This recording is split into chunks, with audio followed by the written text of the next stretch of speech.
Welcome back to the Heroic Nation podcast. And on today's episode, I talked to Jeremy Frisch. Jeremy Frisch is an amazing coach and trainer. He focuses on youth development and athletic development basically through the lifespan, right? So like it's not just individual seasons of performance and then all of a sudden you graduate and then you don't do anything anymore. But it's really understanding like what's an appropriate developmental training plan for athletes from very, very young to adolescent to professional, like professional meaning like this is the span of time when you should be at your best, like, especially between the ages of like 18 to 25, something like that, when you should hit your physical peak. So that being like professional time frame. And then after that into like adult athletics and how to train as an athlete throughout your entire life, right? A lot of it is play based. Most of it is play based. And we were on the same page with a lot of training, right? A lot of it. So really understanding what is appropriate for when and training blocks and periodization and that kind of stuff. It really helps to have a big picture view of the athlete because, and I think we talked about this, in the episode too, when do you want to peak athletically? If you as a parent or a coach want your kids to peak at, 8th grade, 7th grade, even younger, you're kind of, missing the forest from the trees here. Now, how does that translate to the tactical population? Well, it's kind of the same thing. You have to look at what your goals are, where you are at developmentally, and then what's appropriate for your training and how to do that as an adult, as a tactical athlete. It all kind of blends together. So it was a really cool conversation, and I would strongly suggest that you get a notepad out and take some notes, and it'll help your kids too. If you got kids and you're going through, sports with them, training with them, how to navigate, training throughout the year for a multi-sport athlete. We talked about a bunch of very cool stuff. So check it out and let me know if you have any questions.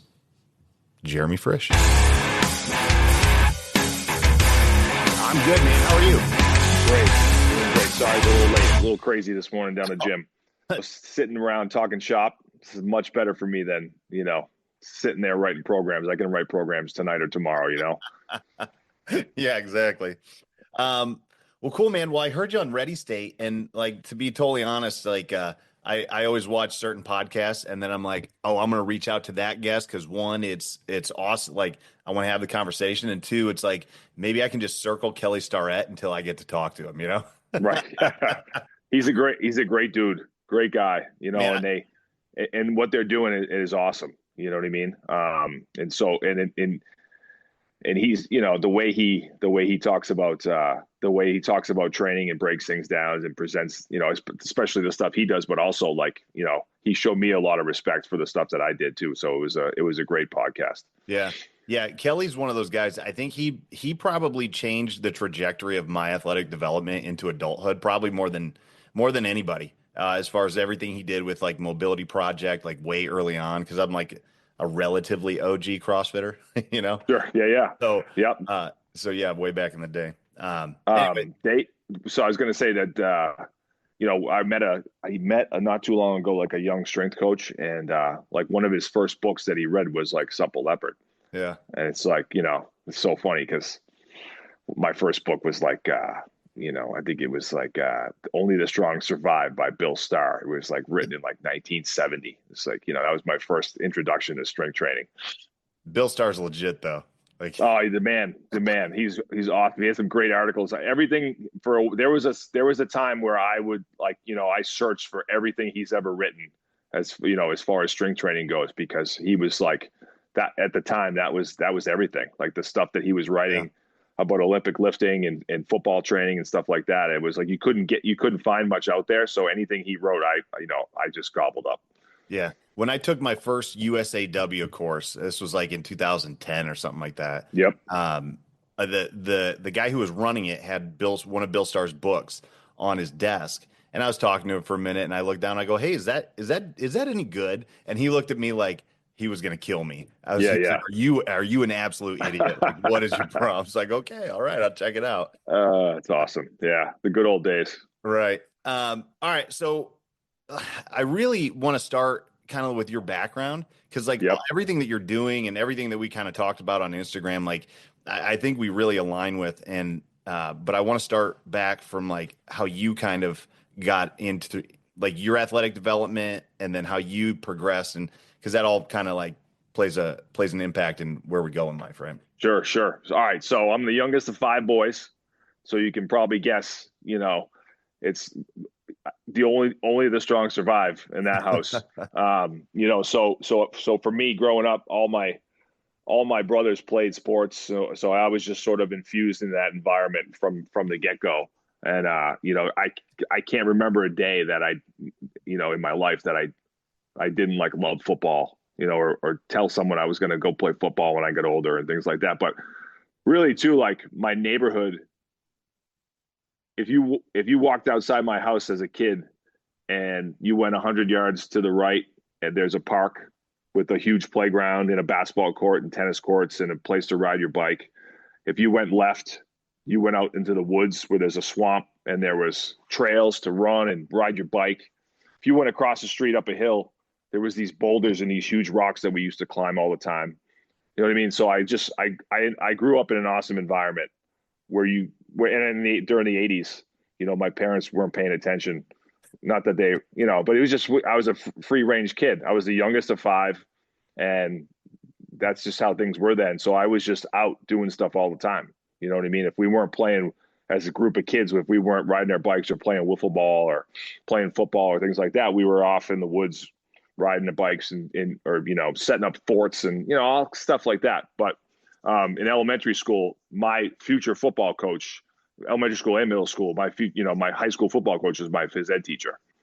So obviously your brothers played for him, and you always, you were going to be the heir apparent eventually. And so like, he was a huge influence on me. Just like I never forgot all the stuff that we did in gym class. Cause my brothers would tell me like, yeah, you got to get good at that stuff so you can be a football player someday. You know what I mean? So a lot of those things that we did, and that you probably see on some of my videos, like, jump the river, where we set up two jump ropes and you got to sprint and jump. Like, we did all that stuff when I was a kid, you know what I mean? Dodgeball and doing different climbing things. And field day was awesome, where you competed in different like track and field type events.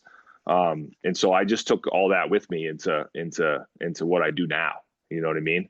And typical, like growing up in the 80s, I played multiple sports, played basketball, played baseball. I ran track in high school too, so all those things, sort of like those formative years, all definitely have an influence on what you do when you get older. So, from there, I had a good high school career. So I, in football and basketball, but I eventually landed on football to play in college. And I went to prep school for a year before I went to college. And, I walked in and every kid was bigger than me, faster than me. I came from a small town, so I was kind of shell shocked. And I remember one of the coaches telling me, like, listen, if you want to keep playing, just at the end of the season, you just got to start lifting weights. Like, that was not a thing what we did when I was in school. I was in high school. It wasn't really popular then. What year did you graduate high school? So I graduated high school in 94. And then I went to prep school in 95, and then I got to play in college 96. And that was, college was interesting for me because I'm not a great student. So I went to school for a while. I took some years off, went back and played at a different school. It ended up being a great thing. But what the thing that I loved football, and I wanted to continue to play football. And so I knew that I was going to have to do something to improve my performance. At the time, there's no strength coaches around. There's nothing out there that, there's nothing out there that you could find now, like Instagram, all stuff like, you know what I mean? All stuff like that. YouTube wasn't a thing. Yeah. Nothing. There was no, when I was in prep school, I think the school had an email. Yeah. Like for the school. Like, you know what I mean? So like, there's just not, so anything you got. So my, sorry about that. My education was, was, was basically, hold on, Lancer. Sorry, my dog's being a lunatic. So anyways, my education was pretty much like Muscle and Fitness, Iron Man magazine, all those different types of bodybuilding type exercise, magazines that you see at the time. So that's kind of how I first started learning how to train. Lo and behold, looking at the back of one of the magazines one day, saw this advertisement for this book, Bill Starr, Only the Strong Survive. I was like, wow, this is what I need, because it's a football book.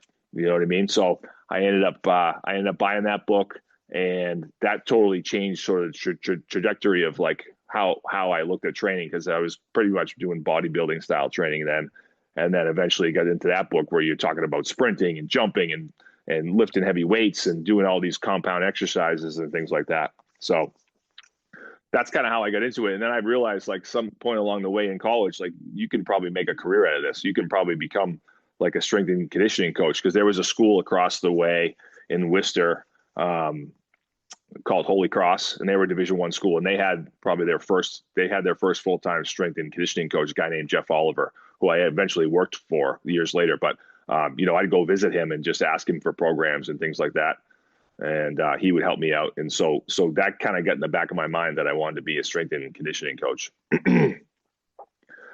So finished up college, had to do an internship in strength and conditioning. So I did one out at Stanford University, which is great because there's so many athletes, so many people, so many different types of sports, and athletes train in a bunch of different ways. Met some great coaches between, the tennis coaches and the track coaches and the strength coaches, football coaches. Got to meet. So I got really immersed in that athletic development type of program. And so when I got home, that was it. I was like, I was going to be the best strength coach in the world. Like, I was going to the NFL. I was going to be this top-notch coach. And I read every book you could possibly find, every Russian journal, like, you name it. Like, and the internet was the thing now, so you could find a lot more information. I read everything from Westside Louis Simmons wrote it. I read it, all that stuff. I implemented all those things into my own training, practice everything on myself. I was on my way. And so I worked at a few private facilities. And my goal was to eventually be a college strength and conditioning coach. All right. So, I worked with a lot of young kids at the time, and, it was great. I enjoyed what I was doing. But I always had my eye on kind of trying to be I wanted to be a collegiate strength and conditioning coach. So I finally got the chance. Job opened up. I applied for it, and I got the job as assistant strength and conditioning coach at the College of the Holy Cross. Worked for the guy I was just talking about before, Jeff Oliver. And it's funny, this weird thing happened my first couple of years there. I saw a lot of athletes coming through the door that were like sort of deficient in movement skill, range of motion, like things like that, like things like simple, basic athletic things. Even though some of these kids were good at good at their skill in their sport, they weren't super athletic. And I felt like, I was like, wow, like, I feel like the things that I want them to do, they needed to learn earlier. Yeah. And right. You know what I mean? Yeah. And so it really started, like, the wheels started turning in my head. And then at the same time, my wife and I just started having children, so I got kids starting to kind of grow up too. And I'm like, well, I want them to be able to move and be, physically literate, I guess is a word to say. And so I started really digging into, like, just developmental milestones and PE, and, kind of started digging up, like, some of the Russian, East German, like the Eastern European type stuff that they did in like the 60s and 70s, as far as like long-term athletic development. I started digging into that, and I realized, like, real quickly, like, I'm in the wrong place. The collegiate place is not for me. I started working my way backwards. I mean, I should be working with high school kids and middle school kids and things like that. Yeah. So one summer I started my own, like, sort of program while I had the summer off from working at the college, and the rest is history, I guess. I started working for myself and just training. I pretty much started training like adults and high school kids, and then it started working my way down to like middle school. And as I said, my kids were just growing up, so all their friends started coming to my facility, and that's kind of really how it all started as far as like the kind of long-term athletic development program. Um, and you know, the more I did it, the more I got experience.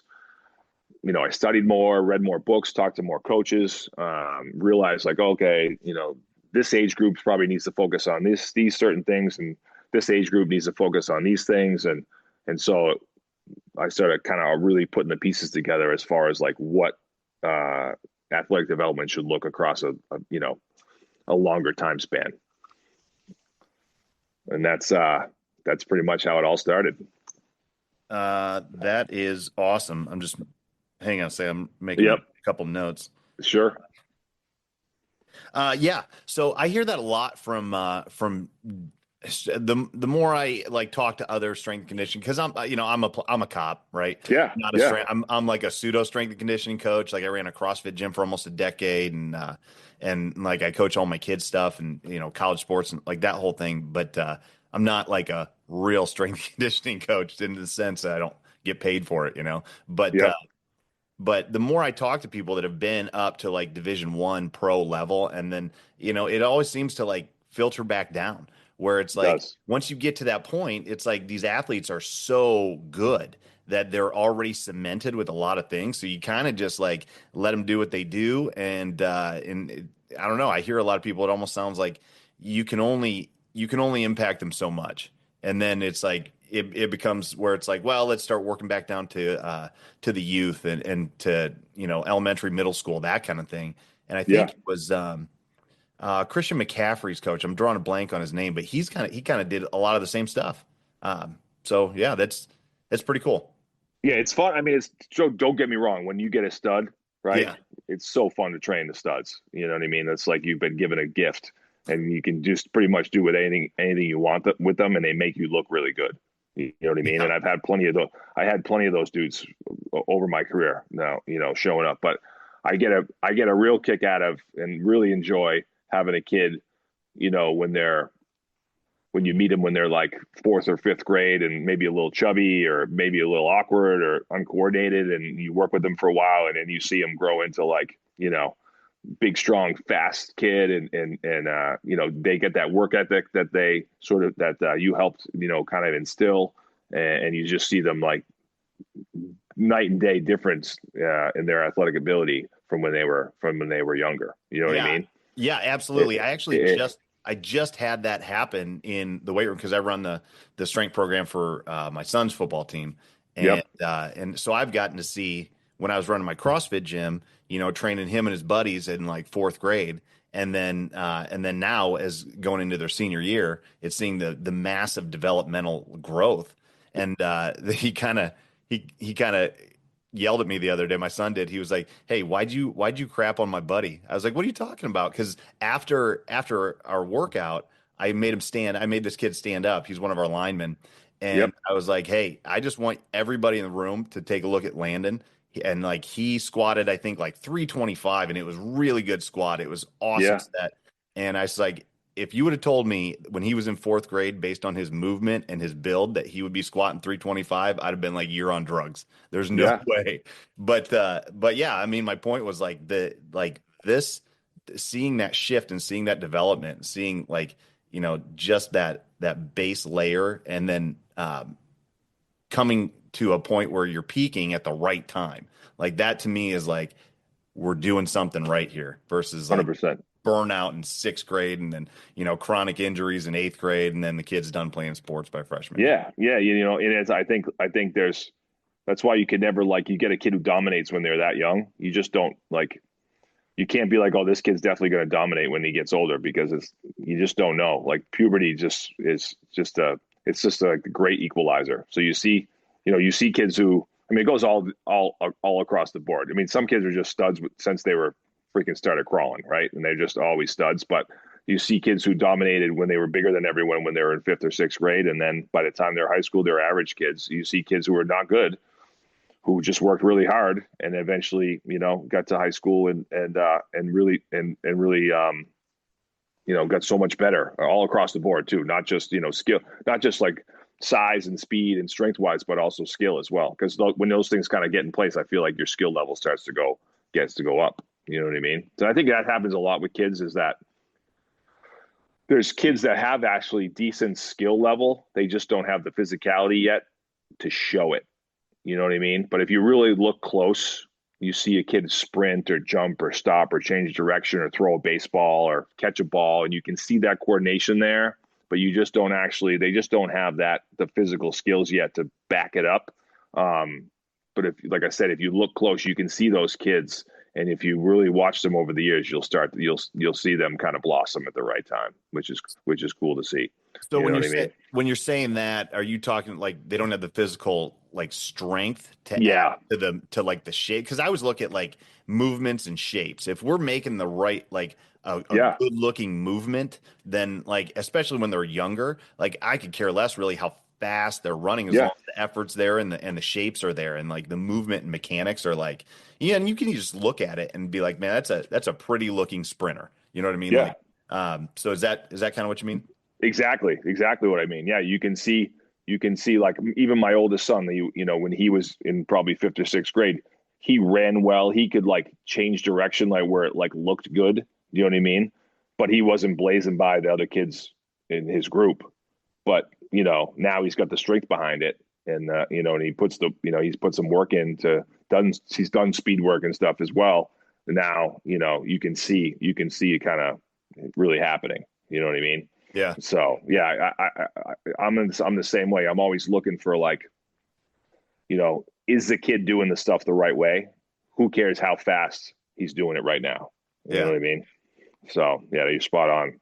So what do you do with kids that aren't doing it the right way? You know what I mean? Like you look at a kid like doing a shuttle run or whatever, and you're like, oh man, like we gotta fix this. Like what do you do with that?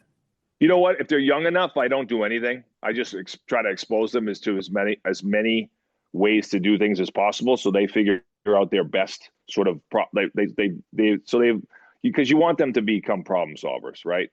You don't want them to just learn one way, so it's like some super strict technique, because then they just become kind of robotic. You know what I mean? And I've definitely over the years, like certain movements look similar, but they're all not exact, right? So so that's why, like with the kids, like we say sprinting, for example, like instead of like looking at some perfect, like, oh, we want this perfect technique that looks like, Carl Lewis or Donovan Bailey, that was the lead sprinter.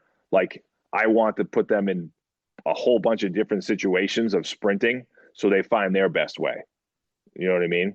So, we'll do things where we're sprinting, where they have to get off the ground in different positions. We'll sprint while they're holding a stick over their head. We'll sprint holding medicine balls. We'll sprint uphill. We'll sprint downhill. We'll chase each other. We'll do, hops on one leg for speed, hops on one leg for distance. So we're just building this wide base of like this wide bandwidth of skills and doing things a whole bunch of different ways, with the idea that like those things will kind of come together later on when you sort of start to focus on when you really need to focus on kind of improving technical skills. Because that's like when they're younger, I stay away from trying to teach and just do stuff, lots of different movement variability. And then when they get to a certain age where they can listen and understand what you're saying and they're mature enough, then you can start to like play with technical skills a little bit. You know what I mean? Not that you're going to make a huge changes, but you can obviously help them arm action. Hey, we need to think about putting your foot into just little things, little cues that they can take to improve things a little bit. But so one of my big philosophies is like, when they're younger, not a lot of technical training, more variability and diversity of movement, so they have this wide bandwidth of skills to fall back on when the time's right and they need to improve certain technical skills. You know what I mean? Do you have like an age group that you're looking at with that? Like, is there a cutoff? Like, because I'm looking from a psych standpoint, like Piaget's, like developmental stuff. Can you layer it like that, or is it not that? Sure. No, I think like you start to see sort of like if you look in some of the research, like there's a pruning of like your brain They call it like pruning of the dendrites of like basically as you get to like 13, 14, 15, like you sort of start to specialize more into in things, and like your nervous system becomes like less plastic, so to speak. So I'm talking about anywhere between the ages of like, you know, 4, 5, all the way up into, you know, age 12, 13. Then you start to, you know, because then too, like you think about it, like age 12, like those kids can start to listen when you put, you know, you can get those kids in line, and then they're not going to like be running around like lunatics and pushing each other. Like they're going to start to listen and understand. That's why, like, I found it funny, like in our middle school, like fourth, fifth, and sixth grade was downstairs, and seventh and eighth grade was upstairs. And it's like when you graduated upstairs, like there's a whole different maturity level that you see in the kids. But it was only like 2 months ago that they were in sixth grade downstairs. Do you know what I mean? It's weird. Yeah. But like, so for me, this is just as my experience. Like, I feel like right around like that 11, 12 years old, you start to see that shift where the kids can like, you know, you start to go from like play-based training to more structured type training. You know what I mean? We still put those things in. I mean, the kids, my son's 12 now. I mean, we still play games and screw around and do stuff, but at the same time, we're starting to teach him and his crew how to Olympic lift. We're doing a little bit of speed development work, on top of like the sort of fun stuff we do as well. You know what I mean? So yeah, 12 seems to be that cutoff. And then you can 13, 14, you start to really do more structured training. And what is that like? I guess take me through like Yep. a short version of what like a training session would look like with a younger kid versus like 12, 13, 14. Yeah, sure. So like, you know, between like, let's say I had a group of kids between like, you know, 8 and 11 or something like that, or 8 and 12. Yeah. You know, we would start a session with just like I would either play a game, like, or like some type of break in type activity where like, say for example, every kid lays on the ground on their belly. I'm going to say up. Everyone's going to get up and balance on one foot. I want to see them, you know, kind of hold that balance position. I'll say down. We'll stand up again. It's kind of like Simon Says. I'll be like, all right, hop, jump, you know, do all these different movements just to like, they basically had been in school all day, right? So I'm just going to do something to sort of wake them up and get them moving a little bit. And then we might do some type of like, you know, floor exercise where we're going to do like a bear crawl activity. We're going to do, you know, some type of like, or like a bear crawl, crab, maybe hang from the bar, you know, for time, or like they'll do some type of like swinging on the rings, like anything like that is a great activity to start. You know, and basically the way I look at it is like, we're going to do activities from the floor, and then we're going to kind of come up, and then we're going to do activities on our feet. So basically we go from the floor activities. So now we go to like more balancing. So we call it like hop island. We put like sandbags out, and you got to hop from, you know, jump or hop 1 foot from space to space. You know, so you're working dynamic balance, you're working a little bit of stability, things like that. And then from there, we'll get into like more athletic stuff. So now we're talking like plyometrics. You know what I mean? So we went from like balance activities to plyometric activities. So now we're doing like maybe hurdle jumps. We're doing like jumps off boxes over another hurdle. You know, I might set up a bunch of hurdles in place, and the kids are doing, you know, you basically any type of like plyometric activity will do, because the kids like, you don't have to like gamify jumps all that much, because kids like jumping. So if you just put like a hurdles out and stuff and put it at the right height, and it's a challenging for them, they're going to like it. Or even box jumps. Like if you put kids try to jump on the highest box they can, like there's a lot of strength coaches out there that get bent out of shape about like certain box heights than what's the most efficient to jump on. But like when I look at it with kids, like I want them to go as hard as they can, right? You want that intent there. And the best way to do that is to give them a challenge. You know what I mean? So any type of jumping activity that I can find that gives the kids a challenge, we're going to do. We might do running long jumps, running high jumps, We might set up the barriers where like the kids sprint, jump, and have to like dive over and land on the crash mat. Like that's all that stuff's like fan favorite when it comes to coming down our facility. All right, so then we go from like, so we went from the floor, we did some balance exercises, then we did some jumping exercises, then we're going to get into like speed type of development work. So we'll do anything that like allows, so basically I'll do something like where you time kids because they get fired up for getting timed. Anything that they have to race each other, they get fired up for racing, or you know, some type of like relay race where they have to like go against each other. You know, so anything like that, like sort of gamifies sprinting and racing each other or against time. I have this like LED light where like the light goes down and back, and the kids have to like chase the light.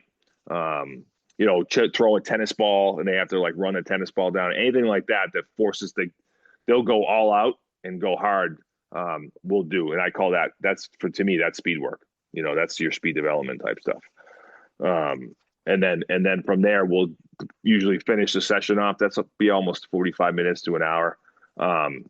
If the kids are a little bit older, right after the speed development stuff was where I'd probably block in like strength work. So if I had like some 11 and 12 year olds and I wanted to start teaching some movements, you know, that's where I would start teaching some strength movements. That's where I'd take maybe like 10, 15 minutes and start teaching that type of stuff.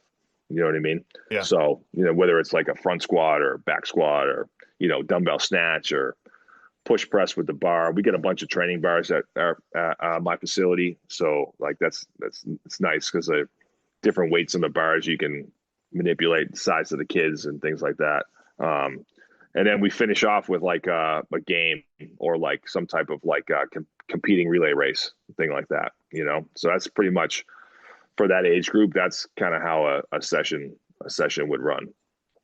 Whereas like if we had, you know, 13, 14-year-old, 15-year-old kids coming in, you know, those guys are going to come in, they're going to like take 5 minutes and stretch. Like we don't stretch with the little kids, you know, they'll probably loosen up. They'll probably do some type of like dynamic warm up where they're A skips and B skips and back pedals and stuff like that. So it's just a little bit more organized.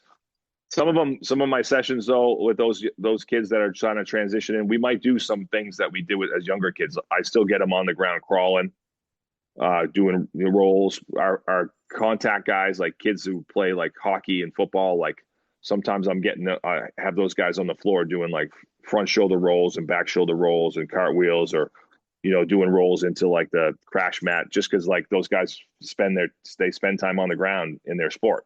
You know what I mean? Yeah. And it's an age where there's a huge transition in growth. So you got a kid who was like 11 and he was this height, and now that kid just hit a growth spurt and he's like way taller, right? And so his base of support has changed, so to speak. His center of balance and his base of support has changed because he's grown. And so I want to continue to add those things that, like, you know, do those things he did as a kid, the tumbling type stuff, because his body's changed so much. I don't want him to forget those things, right? So in our warm-ups, we might do some rolling, some shoulder rolls, back shoulder rolls, whatever, just to get him on the ground to continue to do those things that he did, that they did when they were younger. You know what I mean? And then like the plyometrics and speed work is just probably a little bit more traditional. We're pushing sleds. We're, you know, resisted runs, skips for height, skips for distance, bounding, like all the stuff that you start to see at the higher level, like more traditional strength and conditioning. That's what you're going to start to see when you start to get into those age groups. Because, like, you know what? That stuff's like, call it boring or whatever, but that's the tried and true stuff that works. You know what I mean? So I try not to be too fancy because I know that, like, that's when you get into trouble. So we do. Yeah. We do all the basic stuff. You know what I mean? I mean, I can tell you my kids, like, I got an 8th grade daughter and, you know, two boys in high school, and they live on, you know, hang cleans and power cleans and front squats and back squats, chin ups, push ups, bench. You know, there's nothing fancy. Maybe the older one does a little bit more stuff. But that's what they're, you know, and on the other side of it, you know, plenty of skipping, hurdle jumping, bounding, you know, leaping, you know, all those type of movements we do. Plenty of med ball throws. Nothing fancy there. You know what I mean? So, Yeah. but there is this transition from when they were younger doing the more play based, you know, a lot of movement variability to more structured training as they get older. You know what I Yeah. mean? I mean, Yeah. they would hate it, right? If you're 15 and you're coming in, I'm making you, you know, play a game of Simon Says. Yeah, they probably. Yeah, yeah, but at the same time, this is hard for me because like I fell in love with lifting way early on, and I made the connection like if I get bigger and stronger in the weight room, I'll get better Yep, on the field. And sure, I don't think I don't think that's like a natural thing for kids to understand the delayed gratification of like, oh, in 5 years I'm going to be big enough to play at a really high level. 100%. So if you, so I struggle with not gamifying things enough because I just like to grind. I like to lift. Yeah, right. Why wouldn't you like to just get bigger? And they're like, because I don't understand it. You know, it's Yeah, like, yeah. so, but I'm so glad the way that you phrased everything because like I through CrossFit I found Westside Yeah, and did a ton of training with Shane and Laura Sweat. CrossFit Conjugate, and then the guys at Conjugate Tactical, and like so I love that system. I try to apply it to high school kids and middle school kids as best you can. It's like, well, the theories are sound, it makes total sense, but I was looking at even our high school kids and going back to what you said about movement literacy, right? So like I looked at our season last year and like try to put together like, all right, where were our physical deficiencies? How can I make this team better? And yep, I was looking at it, I was like, well, our upper body strength is lacking. yep, And then I start looking at them like, well, should we bench more? And then I tested the kids in push-ups and I'm like, half the team can't do 20 freaking push-ups. So right. what sense does it make to be loading barbells and dumbbells? Like we have to do it a little bit, but if we Yeah, can't have the movement literacy to just do 30, 40 push-ups straight without stopping with good range of motion and good control, then sure. what the hell are we doing here? And so I had to strip things way back down and do exactly what you said. Like, we're not doing anything fancy. We are doing Zercher squats before we do back squats. We are breaking things down to full range of motion again. And I really had to make the connection with the athletes. Like, just because you can squat 400 pounds with good range of motion, there's a likelihood it's correlated that you'll be good on the field, but it's not a one-to-one thing. It's not like, Sure. so it's like, what do we need to get strong for? What is our program for? And I had to work some of that into my own mindset. So I understood like, all the things that you said. And then I remembered like Zach Avanesh says the same thing.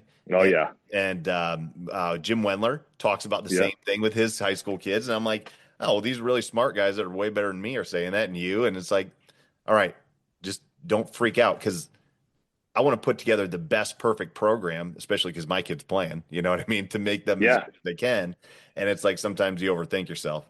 Sure. I was just listening to Joe Ken, who's like a legend. And you know, he was just saying too, like even his freshman program looks way different than his senior program. You Yeah. know what I mean? And it Yeah. should. He's like, if I was a parent, I'd be pissed if my freshmen were doing the same things as my seniors. You know what I mean? And it's like so true. And he's like, I had kids where, you know, freshmen who were, you know, doing nothing but crawling and just doing like body weight stuff and those things. And I said, you know, you wait until you see these kids in 3 or 4 years, not what they're doing now, but what they're doing down the line. You know what I mean? Yeah. So yeah, and I think too, like you can take pieces of like for example, you can take pieces of Westside and use it in a completely sort of not in the same exact template that they do. You know what I mean? Like my second son is like kind of like long and lanky, and he doesn't do great with like squats. Like heavy back squats are not great for him. But like I still think he needs to squat, so he does dynamic effort squats where we keep the weight fairly low. He uses like a light amount of band tension, and he just works on moving the bar as fast as possible, right? So I mean, I stole that right from Louis, but it's not in like any type of like West Side template. That's like his like sort of his squat. I want that pattern in his training program, and so that's kind of where I put it in there. So we kind of made a deal like, oh, listen, I know you hate going heavy squats and they don't feel great for you, but we're going to do these. And he's like, great, that's fine. You know what I mean? So, and then on the other side of it is like primarily his leg work comes from catching cleans deep. So he's very good at catching like deep. He can like pull a clean off the floor or from a hang, and he catches it in pretty much a full squat, full front squat. And he feels very comfortable doing that.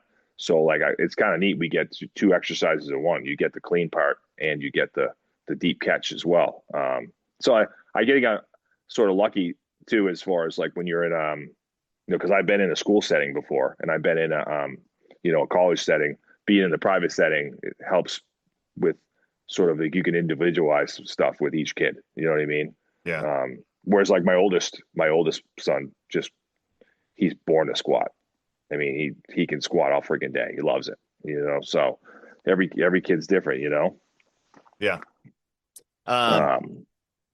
How do you periodize the year? Because I know, a lot of that podcast you talked with Kelly about Yep. like not specializing and rotating seasons. And I'm like 100% like couldn't agree more.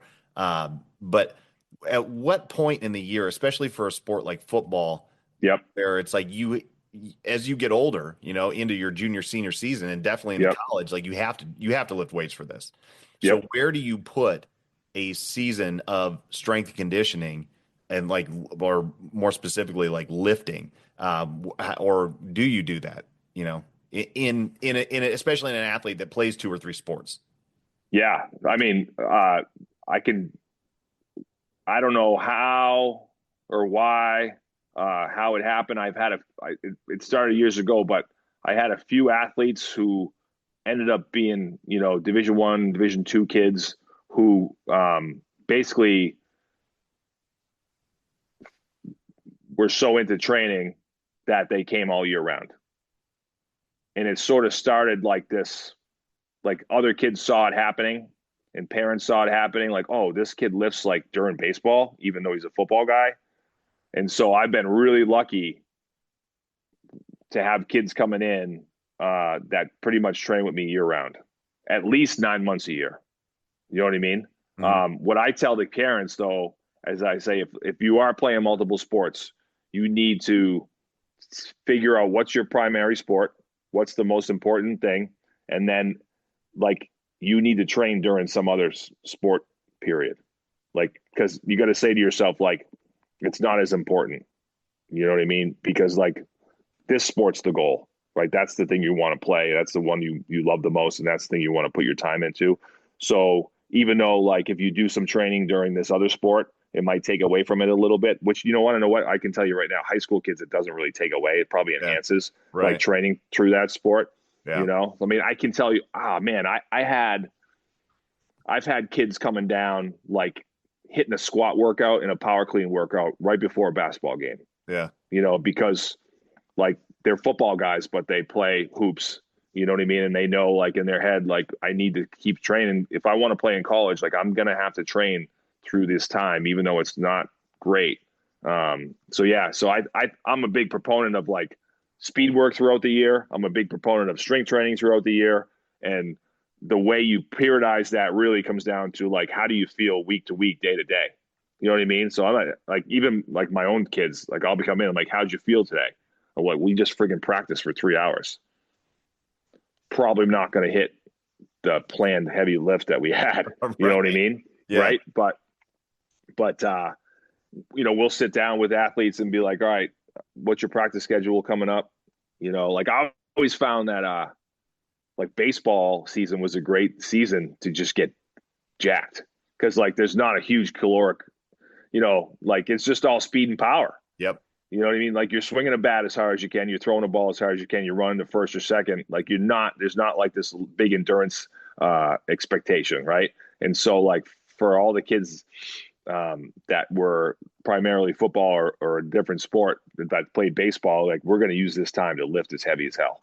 Yeah. So like my guys play baseball and this is our time to get big. Cause you know what, as you transition to summertime, you're going to have to do like conditioning, more speed work. You got to get skill work in for football. Like there's a lot happening. So, I think the springtime's a great time to really just like jack up the weights, Yeah. Yeah.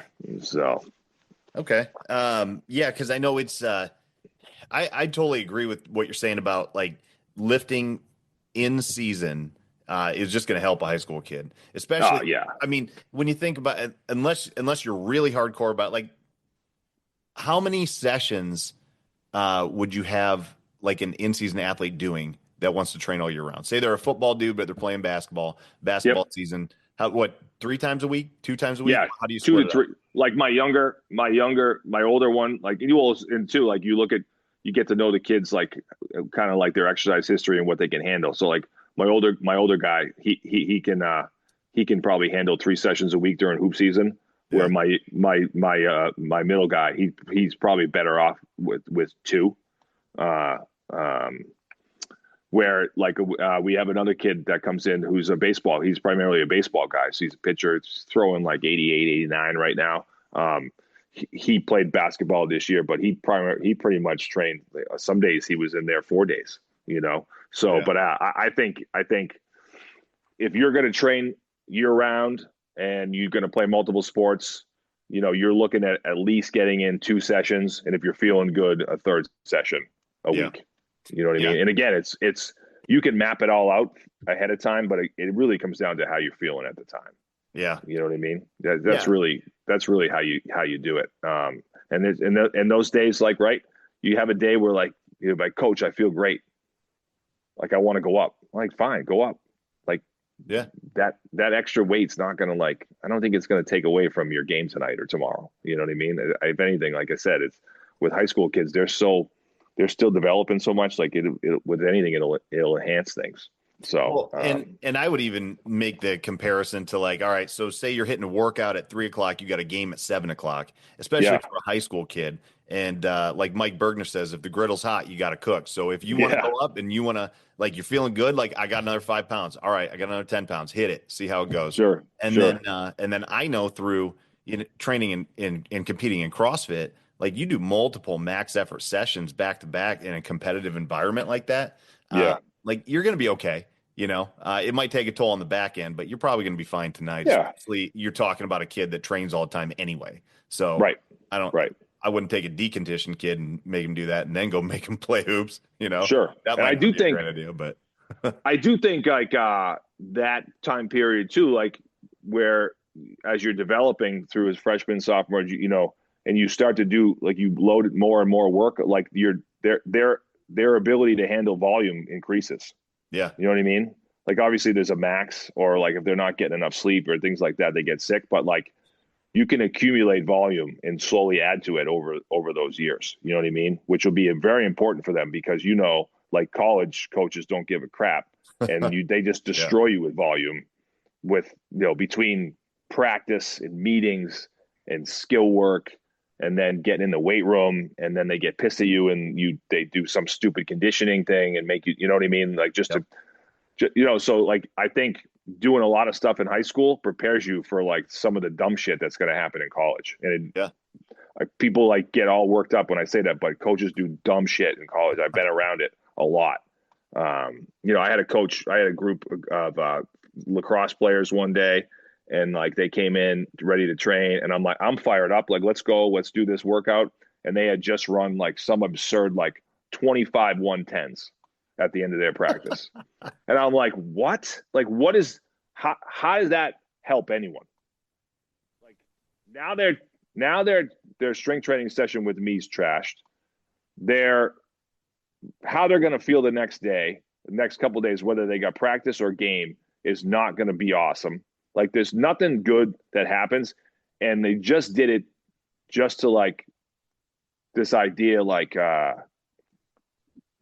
we got to be tougher, or you're not in shape, or like you don't have good mental toughness has nothing to do with like, how hard like physically you put someone. I like, it's like they think like you're developing this like certain trait that you can get it in one workout or one session or one practice, and that's just not how it happens. yeah, You know what I mean? So it used to be frustrating, but that stuff happens all the time, and I feel like high school is the time to prepare them for that dumb stuff that's coming their way, Yeah. you know?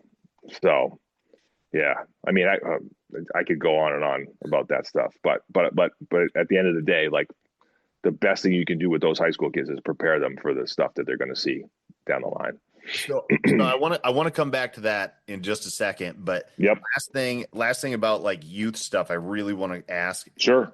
is like overuse injuries. And I think there's some of what we just talked about that can play into this little conversation is like stuff that I see all the time: shin splints, hip flexor issues, low ab strains, little hamstring tweaks. It's usually shin splints and hip flexors, Yeah. or somewhere in that hip complex.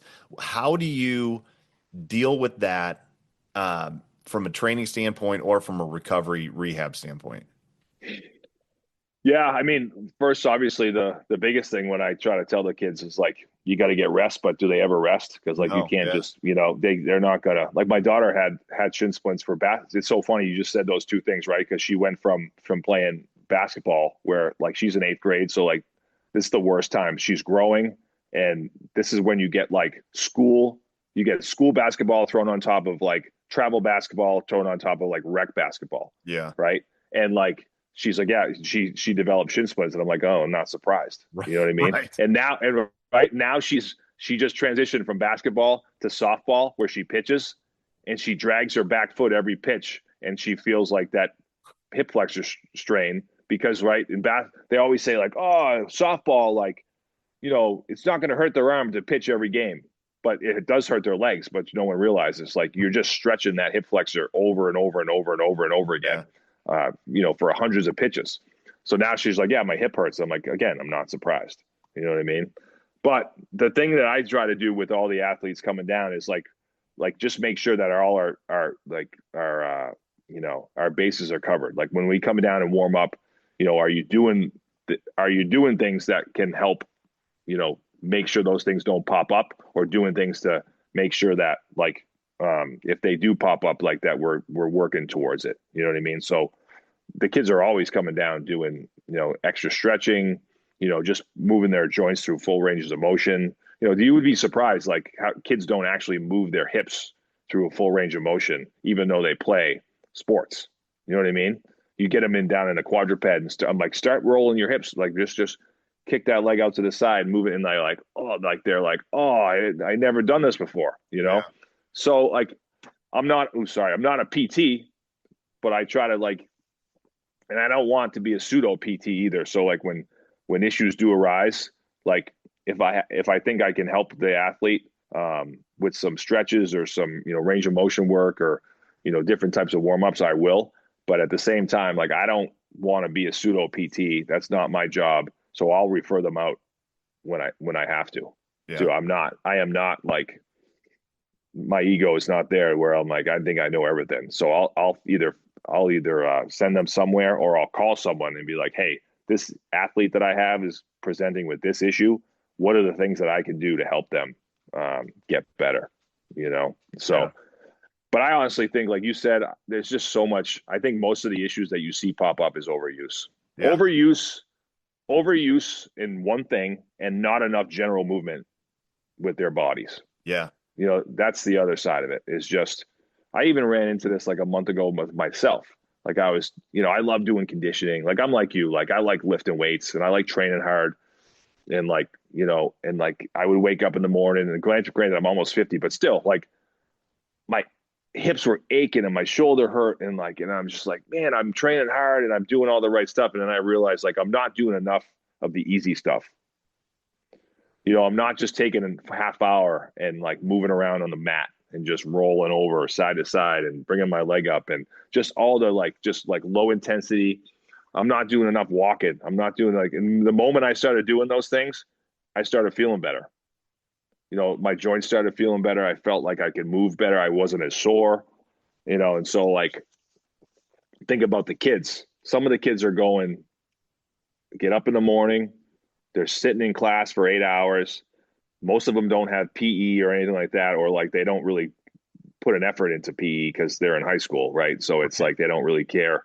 Yeah. And then they're going to their sport practice, which, let's be honest, most sports coaches aren't doing dynamic warm-ups and putting kids through, different types of stretches and things like that. And then they're coming home and they're sitting on their phone or playing PlayStation, things like that. So they're never getting like that low level, like global movement that they should get, So I'm a huge proponent of like, just, we have different lists and things on the board at the gym where kids can just, move around, hang from the bar, use the rings. Like, there's just so many things, just some easy walking lunges, bear crawls, Spider-Man crawls, all that type of stuff that they just don't do enough of. I think if you did it more, kids would feel a lot better, and you would probably see a lot less of those nagging overuse injuries. Yeah, I see them always pop up whenever like they transition from a sport that like it's usually running based, where it's like you go from wrestling to track or wrestling Yep. to football, and then you're on the and then you add in like springtime. We start with, I don't know if you guys do this, but we have spring practices now for football in Indiana. Yeah. It's crazy. So high school kids get spring practices, and then some of them are doing lacrosse, doing rugby, doing track. So they're running, and then all of a sudden we hit the summer, and their hip flexors are strained and their shins are screwed, and then there's no downtime because we're rolling right into summer practices, and then August hits and you're all injured by game two. Sure. Sure. So, Yep. No doubt. I mean, there was an article that Dan Paff, he's a legendary strength coach, legendary track coach.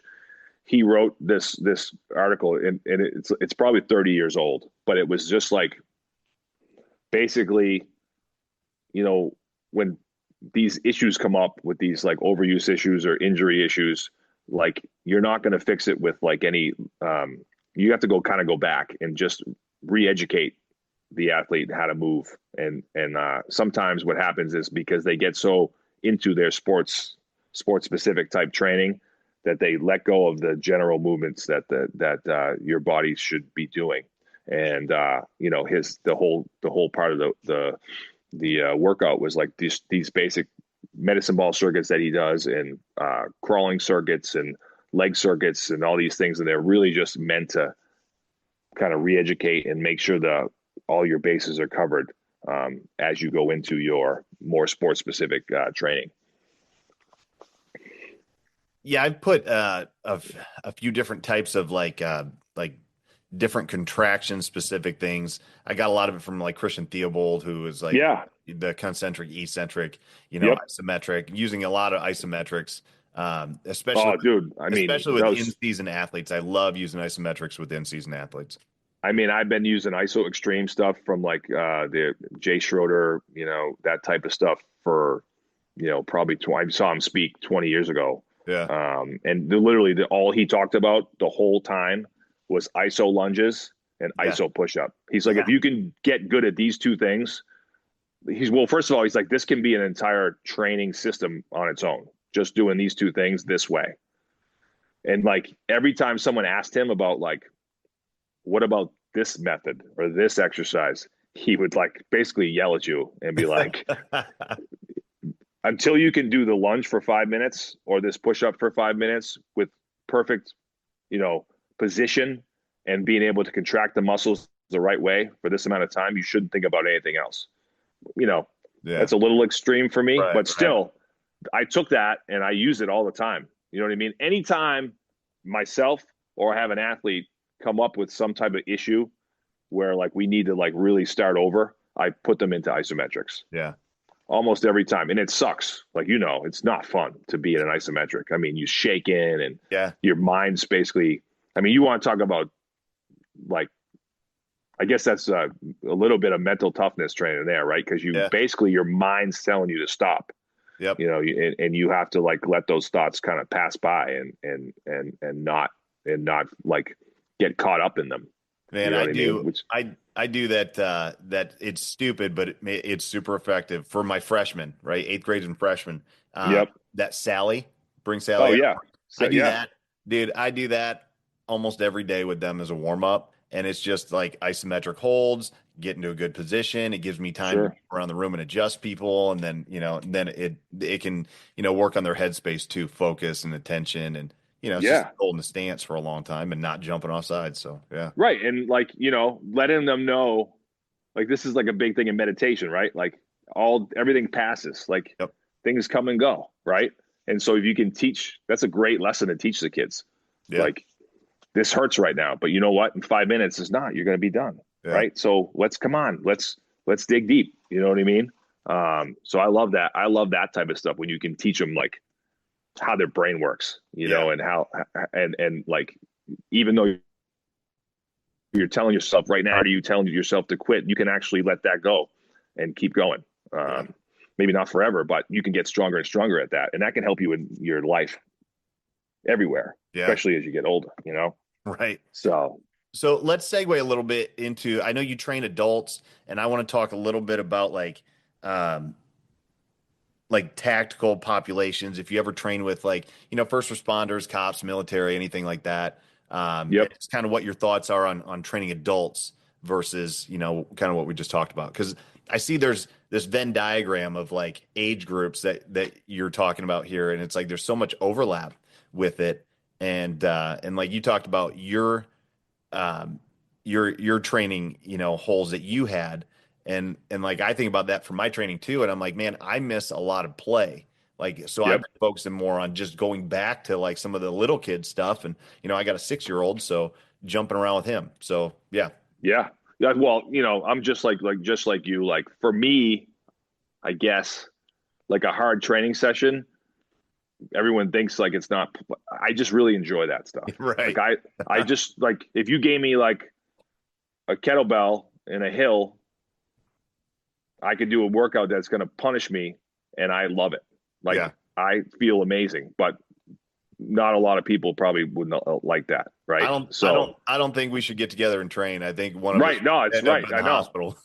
Yeah, it's like I like to work hard. You know what I mean? Yeah. I feel like I need it. Like just physically, mentally, I have a lot of like when I wake up in the morning, I have a lot of like nervous energy. Yeah. So I just need to get it. That's where I get it out, and so it's great there. But training adults is really interesting because you're working with this you're working with these people that have this like huge history behind them. Whereas like you're working with an 8-year-old, they've only been alive 8 years. But if you're working with a 30-year-old, there's this person, there was a kid, they were a teenager, they went to high school, who knows what they did during those times, and then in their 20s or whatever. So like you got to kind of dig back and see what they can and can't do. So that's like really where like assessments come in, right? Like you got to look at them and how they move, and if they have any injury history or anything like that, you want to take those things into consideration. And like you just said, like what's their job? Like are they there just to like general fitness? Are they there to like because they need to be able to perform a certain way or to a certain level in their job. You know what I mean? So like I had a kid, one of my best friends, he went from playing college football, and he's a big, strong dude. And like, he could move in short distances, but he wasn't like an endurance guy or anything like that. And then a couple of years went by and then he came in one day, he's like, yeah, I'm going to become a Green Beret. And I was like, all right. So, and it's, and then we started looking into like, what are all the requirements to become a Green Beret and like, what's going to happen when you go into like selection? And like, so his whole training changed. You know what I mean? He had to start doing a lot of different stuff. He's now training for, where he was for a few years after college football, he was just training for general strength and, to be healthy and things like that. To now you got like this high level performing, soldier that you're going to have to be ready for. So, I think there's a lot, probably there's so much more that goes into training adults Yeah. than whereas like when you train the kids, it's just these principles, and you want to expose them to all these different things and try this and try that. And with adults, you can't be like, oh, go try this and try that, because they may be injured, they may not, their body might not move that way, and so it's maybe not a good idea to do that to do those things. So it gets a lot more specific, I think, when it comes to working with adults. Do you have like, or would you say like going back and looking at some of the real basic, just like the play based stuff, and can you get up and down off the ground? Yeah. Like Yeah, I love that. I mean, I think we do a ton of stuff where like I was big into like for a while I did the Strong First certification. So like I had all my clients coming in get ups and like Turkish get ups, whether it was like with a small weight or some guys got into using big weights.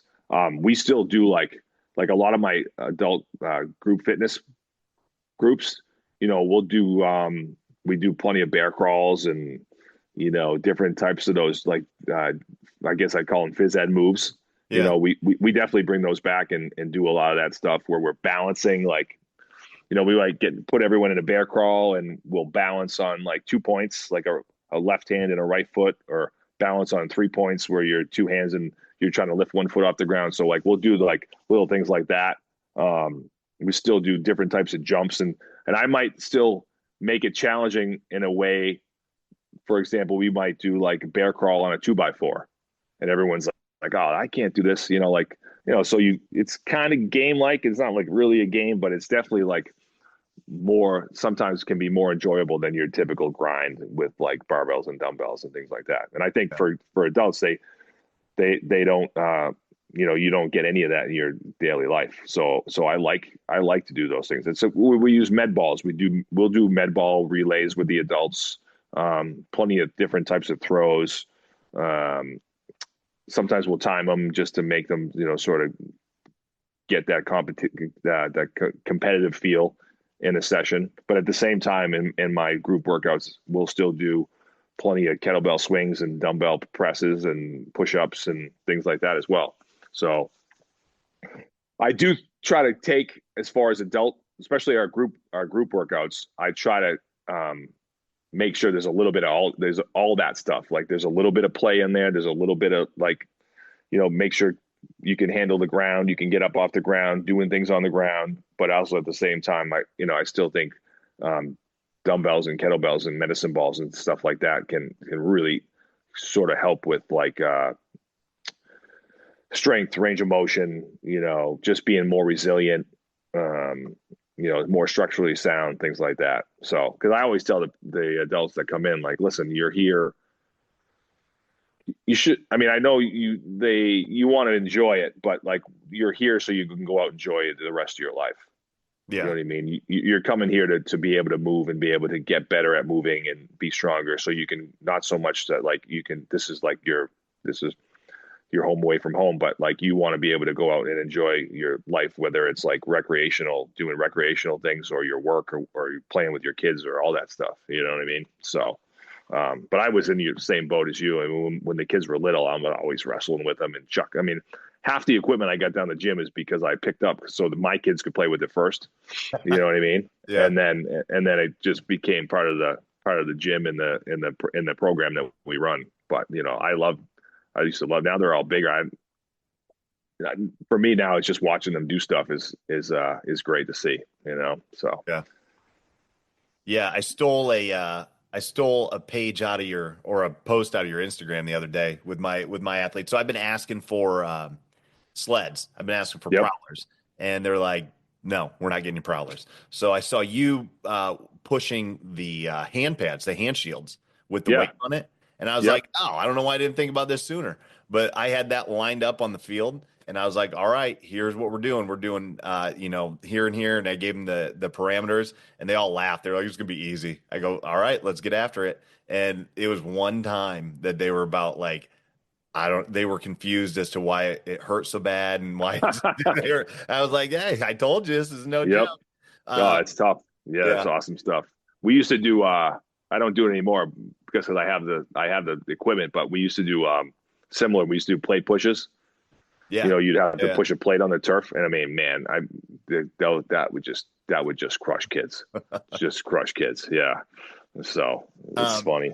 But while we were doing that, I had him bring all the plates out in the field. So this was like something I didn't expect, but I had my 6-year-old there and then my 10-year-old. And I said, all right, just chuck the plates down on the ground or on the field. And then, so there were plates, random spaces everywhere. And then I watched my 6-year-old and he's jumping from plate to plate to plate to plate. Of course. And I was like, man, it looks fun. I'm going to do that too. And then I was like, dude, this would actually be a really good workout. It's a great workout. Yeah. Yeah. And we do that all. I found that somewhere. I think I got it from Vern Gambetta. He called it like the river rocks. Yeah. And so I remember doing that, and we put sandbags out and the kids have to jump from sandbag to sandbag. Sometimes we do it with 2 feet. Sometimes we leap, sometimes you hop, and you can vary the distances. But what a great, like, it's a great activity because you're not only because you can set it up in like zigzag fashions, stuff like that. It's an awesome way to do like different types of jumping exercises where it gives the kids a goal to get to point to point. You know what I mean? Yeah. Yeah, that stuff is great. And it's amazing. I think you're going to find too, like just, I think there's people out there, like you see a lot on Instagram, right? Like they got these little kids doing like adult stuff or like program training, like older kids. Cause they think like, if you start doing them really, really young, they're going to like be this special, like way ahead, right? When they get older. Instead of just letting the kids be kids. But I think like what you're going to find and what I found was like when I just had the kids hanging around the older kids, not necessarily doing what the older kids are doing, but like you just said, like jumping from plate to plate, like he came up with his own stuff, right?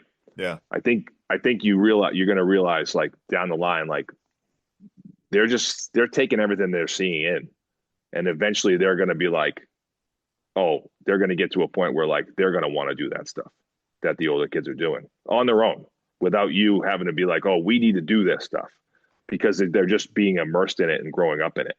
You know what I mean? Yeah. So that's been my experience. Like I've never had to force the kids to go train because they grew up in this environment where they saw all these older kids training. And then when they got to that point, they were like, oh, they just wanted to do it. You know what I mean? And the training that they did was obviously different too. There was a difference between, that's the thing. If I had the kids start when they're younger, like doing more advanced stuff, they'd probably be burnt out or sick of it by the time they got to high school. Yeah. Whereas like, you know what I mean? Whereas like the game stuff was in place at a time where games are really important in their life.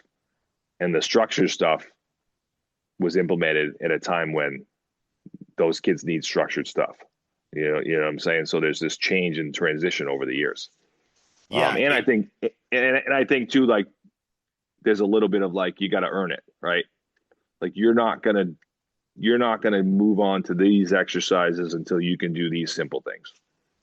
Yeah. At the same time. So yeah, just like the push-ups that we were talking about. Right. But I think a lot of that is parents understanding the natural progression and being patient. Like, especially if you like sports or you went to college or you see sports as like a way for your kid to develop, and it's hard not to get caught up in the rat race. Right. And we are sold so much nonsense, so much stuff that's damaging to kids, like mentally and physically as they're in their athletic development.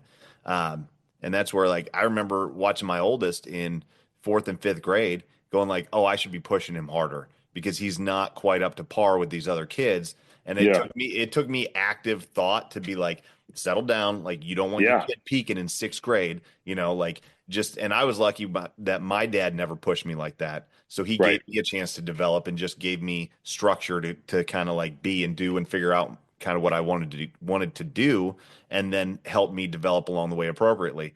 So I was like, I had to really work to do that, to not over push my son. And then, like I said, now he's, like going into his senior year, and he's been like a 3-year starter in 3 sports. And I was like, I think it's a pretty good case study. Like, let him chill, let him grow, let him get their ass kicked a little bit. It's okay that they lose every wrestling match in 6th grade, because who really cares? Who cares? Right. Yeah. Yep. Yeah. I agree with you. I think one of my kids, one of the best things that ever happened is we didn't have enough kids between a couple different age groups. So they combined. So he was playing with some older kids. So he was playing with kids his own age, but also having to play with older kids through those formative years. And, he was always obviously behind, and that crew, that group a year older than him was always like happened to be a very athletic group. And I think it helped him a lot in the long run. In the short term, it didn't. He got pushed around and he wasn't as fast. But I think in the long run, it helped him being exposed to those kids, trying to keep up with them all the time. You know what I mean? Yeah. So no, I agree, and I think I definitely try. And the other thing too, I've always tried to do is like, okay, if we are going to go work on stuff, we're going to try to do it in the funnest way possible. Yeah. You know what I mean? Like I see kids like baseball, for example, like kids, 8, 9 years old going to get hitting lessons, or like they're down there with their dad and the dad's like yelling at them because they're not doing this, and you know what I did with my guy, like my youngest, we went to the field one day and I'm like, I got this idea where I was like, all right, we're going to go in the outfield. I'm going to figure out what distance he can hit the ball over the fence. Right. And so he was Yeah. like 7, 8 years old, and I would just like soft toss it to him, Yeah. and he'd just friggin' crank away at the ball and hit it. And every time he hit it, he'd hit it over the fence. Yeah. So I'm like, dude, you just hit a home run. And he'd be like, this is great. And then as he got older, we moved back. And so eventually he was hitting home runs from second base. And then eventually he was hitting home runs from the pitcher's mound. And now, he's 12 and he hits home runs all the time from home plate. You know what I Yeah. mean? And it's like we just kind of developed sort of fun way to be able to, and really what I wanted him to develop was just the ability to swing the bat hard. Right. You know what I mean? And because like when you do that with most kids, like their swing looks pretty good. It cleans itself up. It almost cleans itself up magically. You almost like self-correct when you just swing the bat hard. And so now it's like we move back over the years, and now he can, now I don't even do it anymore. I just pitch to him and he hits the ball, So it's like always trying to find ways to fun ways to catch. Like my older two, when they were little, like I used to, I missed this game, but I would sit on my deck with the football, and the two boys would be in the trampoline, and like I'd throw the ball up and they would, have to catch the ball at its highest point. You know what I mean? Yeah. And like I can't tell you how many times I've seen them do it during their high school careers where they had to like high point a ball and pull it down. And I'm like, I used to said to them one day, like, dude, we used to do this in the backyard all the time when you guys were little. You know what I mean? And like, that's how you learned how to catch a football, is playing that silly, stupid game where we always play. Yeah, and now if we break down both those examples, I love that. I love these examples. If we break those down, right? So with the baseball one, right? So you're hitting a home run every single time, and like every time you're getting that constant reinforcement, home run, home run, home run. I like this positive reinforcement over and over again.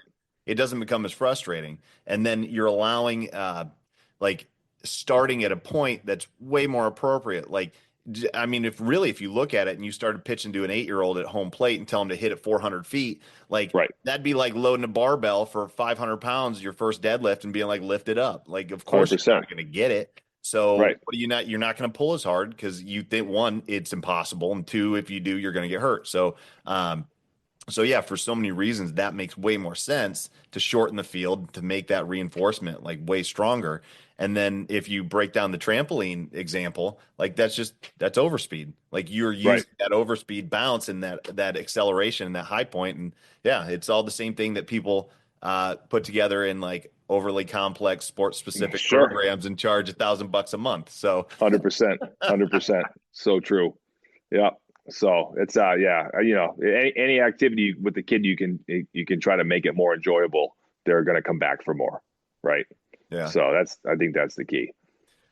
Well, cool, man. Well, I don't want to keep you all day, and I got to go do some other stuff anyway, but I really appreciate your time. Where what are you doing on social media or that you want to promote? And I know you talked about, from a selfish standpoint, I want to know more about the skills course and the athletic games course that you talked about on Kelly's podcast. Yep. So I created myself and a friend of mine named Carl Valley. Years ago we created this athletic games development course, and it's not fancy or we didn't put a ton of time into this as far as like the camera angles and making it look nice, but the information there is pretty solid. So it's just, there's a whole section on theory about games and how you can use athletic development, games to improve athletic development. And then there's a whole bunch of different examples that I use in the facility to improve athleticism through like games or activities, like game-like activities. Yeah. It's something I just sell on the side. It's not like not like a thing I try to promote all that much. If people are looking for it, fine. If not, that's fine too. I'm not trying to like make $1 million off it or anything. It's just something there that I could offer people that are looking for more after maybe they hear or see what I do. I just had a thought. Tell me what you think about this. This is just random brainstorm. But part of a big issue in both law enforcement and I think like military, I wasn't in the military, but like after after basic and all that kind of stuff, like military training, it's all very much like hardcore, hard as you can, grind you out. Like you can't train too hard for a job that can kill you, which is all true. But Right. at the same time, in law enforcement, there is such a problem with mental health, enjoyment in life. Like it's a negative job, you know what I mean? And then Sure. if you take your Yeah. training for a negative job and then you make that negative and it's just all grind, and especially if you don't like training, like your life is just going to be kind of miserable. And Yep. adding some sort of gamification like this would be a really interesting way to like change your nervous system and change the patterning, change all of that. So I'm interested in looking at that course to kind of like implement it into that space. You know, Sure. No, I think that's great. I think it's one of those things that's probably geared more towards younger athletes, but there's definitely something there that I, adults could 100%. I mean, look at just like the explosion of like yeah, pickleball, right, things like that. Like the adults are looking for something to do. yeah, That's different than the normal grind for yeah. sure. So no doubt about it. Okay. Well, cool. And then, where can people find more about you on like social media and stuff? Yeah, Instagram's probably a great place. I usually try to post something every day on my Instagram account, and or Twitter is the other one. You can find me at put plenty of stuff on there. Twitter's great because you can write a little bit longer stuff, whereas Instagram just one small point here or there that I try to get across. My message as far as youth athletic development. So, but those are the two main avenues of thing, that I put out information on, as far as like, athletic development, youth athletic development, and anything that falls under that umbrella. Awesome. Well, thank you so much, dude. I know it's like some of the stuff that I'm making connections here might not make sense. It's not all youth development, but like with Yeah, no, I tactical love it. athletes, but a lot there. I just see it as so much overlap between like what you're doing with youth, how you see it as a process of transitioning from one age group to the other, all the way through life development, and then Yep. what we do in the tactical space can really learn a lot from that as well. And I think that a big issue with like tactical athletes is that, and cops, like we don't look at ourselves as athletes, and Right. that adding games and stuff like that definitely could help to kind of change that. So No doubt. No doubt. Cool. Well, that's awesome. It was a great talk. Appreciate you awesome, man. having me on.